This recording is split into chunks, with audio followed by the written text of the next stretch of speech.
I started playing role-playing games at a young age, D&D, things like that. And eventually I started moving into more storytelling games. Big difference is you have a couple players who each control their own character, and then you have a GM, a game master, who controls everything else. He's all the NPCs, he's the narration, whatnot. Storytelling games share the load of the game mastering amongst all the players, and you may or may not have your own characters. Today I'd like to talk about Inspectres, which is a good hybrid between role-playing games and storytelling games. The basic premise of the game is a bunch of people have just started their own supernatural hunting franchise. So it has very simple, like 1 or 2 page rules for creating a character, and then 1 or 2 page rules for creating the franchise itself. The gameplay is very, very simple.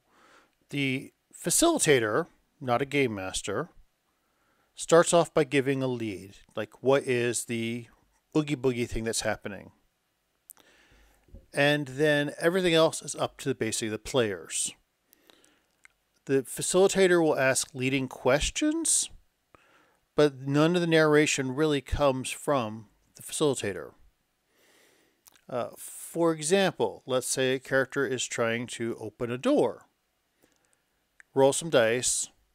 Success. The facilitator will then go, okay, what do you find on the other side of the door? And the players will answer. But again, you can ask leading questions like, what lunges at you from the other side of the door? Or how does what you found on the other side of the door tie into the groundskeeper who was lurking around the area? But an important rule is that the narration is determined by the players. So if you feel the story is going in one direction and you want to go another, don't. Let the players take the story the direction it needs to go.